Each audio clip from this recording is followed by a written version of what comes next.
距离英国驱逐舰入侵俄罗斯领海一事已经过去好几天，但是有关该起事件的讨论一直没有停止。毕竟，对于一个老牌帝国来说，沦落到被他国开火驱赶的地步，真不亚于一次国耻。估计英国首相约翰逊现在都想找个地洞钻下去了。事情发展到这个地步，该如何收场？连美国都跟俄罗斯休战了，身为该国的小跟班，怎么敢来招惹身为战斗民族的俄罗斯？在这一点上，外界对此非常的疑惑，但也给出了几个答案。其一，在乌克兰危机中，英国是支持乌克兰对抗俄罗斯最积极的国家。英国曾派出军舰开到黑海，以壮大乌克兰声势，并计划帮助乌克兰重建海军。如此一来，英国既支持了乌克兰，也狠狠地赚了一笔。顺着这个角度，英国此次派出驱逐舰闯俄罗斯领海，也是在用实际行动为乌克兰当出头鸟。只不过没想到的是，遭到了俄罗斯军方强烈反击。其二，英国敢冒如此大险与俄罗斯作对，必定跟美国脱不开干系。乌克兰问题再次出现，就是美国及北约在背后挑拨的，想利用乌克兰对付俄罗斯。但因为后来普京警告，如果美国再掺和乌克兰局势，就会把导弹部署到美国家门口，最终才让美国消停。美国深知俄罗斯的性格，可英国作为美国最忠实的欧洲盟友，光是在讨好美国这点上，该国就顾不得那么多了，以至于派出驱逐舰向俄罗斯示威，为美国试探俄罗斯的反应。然而，俄罗斯的反应不仅仅让英国慌张了，就连包括美国在内的德国、法国等国家都沉默了。近日，俄罗斯国家杜马主席沃洛金明确指出，英国应该被谴责，策划该起事件的幕后黑手也不应该逍遥法外。对此，呼吁联合国、欧安组织以及欧洲理事会进行回应。除此之外，沃罗金还发出核战警告，任何对核大国发出的挑衅都是极其严重的，若继续挑衅，将随时可能爆发全面战争的风险。表面上这个警告是针对英国的，但实际上信息量极大。俄罗斯方面非常清楚，策划该起事件的主谋是背后的美国，敢动手就敢扔核弹。此番警告确切的来说是冲着美国去的，呼吁各方保持克制，避免爆发更大的冲突。显然，在危险来临时，美国也不愿意给英国撑腰，就连德国和法国等欧洲国家也公开呼吁与俄罗斯进行沟通协商。英国本以为欧洲是站在自己这边的，结果俄罗斯的警告一出，美德法三国的态度让英国很无助。就目前的局势来看，英国这次真的没人帮。如果不向俄罗斯低头，英国很可能独自面临俄罗斯的核攻击。众所周知，美国一直都在利用美元霸权来掠夺世界财富，而且现在还变得越来越贪婪。在全球新冠疫情大爆发以后，美国经济也遭到重创。在此背景下，美国开始疯狂印钞，企图利用美元的优势地位来让世界各国为其买单。但是这次美国失策了，在俄罗斯的倡导下，越来越多的国家开始站出来反击美元霸权，而伊朗就是去美元化最大的一个变量。所以，一向强势的美国为了捍卫美元霸权，也开始向伊朗主动示好，并做出一些让步。但尽管如此，围绕着伊核协议的美伊谈判进展仍然十分缓慢。尤其是在反美斗士莱西拿下伊朗总统宝座以后，美国就更是坐立不安，非常担心伊朗会在莱西的领导下坚持去美元化。在这种背景下，拜登为了让伊朗在谈判桌上低头，于是开始出狠招了。据新华社报道称，美军在6月27号晚上对伊拉克和叙利亚边境地区多个亲伊朗武装组织的军事设施发动了空袭。对此，五角大楼发表声明表示，空袭行动是由总统拜登亲自下令发起的，而且此举是为了反击亲伊朗武装对美军的挑衅。同时，五角大楼还强调，为保护美军的生命安全，类似此次这种防御性攻击的空袭行动会在今后继续发生。很显然，这是美国在向伊朗释放明确的警告信号，表面上是对民间武装组织动武，实际上是借此来敲打伊朗。美国之所以这么着急，是因为就伊核协议和去美元化问题，白宫和德黑兰已经进行了6次谈判，但最终都没达成一致，并且反美斗士莱西的介入，让美国知道如果继续拖延下去，那么美国重返伊核协议会变得非常困难，而且美元霸权也会遭到严重打击。同时有报道显示，美伊将在6月30号展开第7次谈判，所以拜登在这个时候悍然下令空袭中东，必然有威慑伊朗、迫使他们让步的意味。目前从伊朗的反应来看，美国的军事威慑似乎起到了作用，伊朗的态度发生了明显的变化。之前当选总统莱西还坚称，伊朗不会在伊核协议上先让步，但是美军轰炸中东东以后，伊朗外交部就表示，为挽救伊核协议，伊方已经做出了艰难的决定，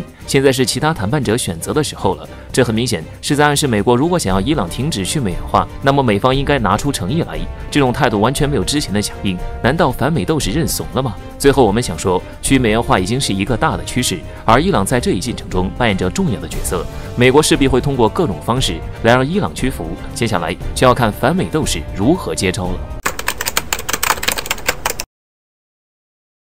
据《环球时报》的消息称，在俄罗斯海军向英国海军军舰“保卫者号”开火的余波未消之际，由美国和乌克兰海军所主导的海上威风2021大规模海上演习趁机拉开了序幕。据了解，此次演习将持续至7月10号，共有32个国家的军队参与军演，参演的舰艇有32艘，人数5000余人，战机40架，以及特种部队18支。演练的主要内容包括陆海空等多领域的协同作战。作为回应，俄罗斯国防部则表示，海上威风演习是赤裸裸的挑衅行为。俄黑海舰队正在密切监视演习活动，而且不排除在海上威风演习的掩护下，北约多国会向乌克兰提供先进武器，然后交给驻顿巴斯的军队，借此在俄罗斯边界上制造更加不稳定的局势。可以肯定的是，此次32国集结黑海只有一个目的，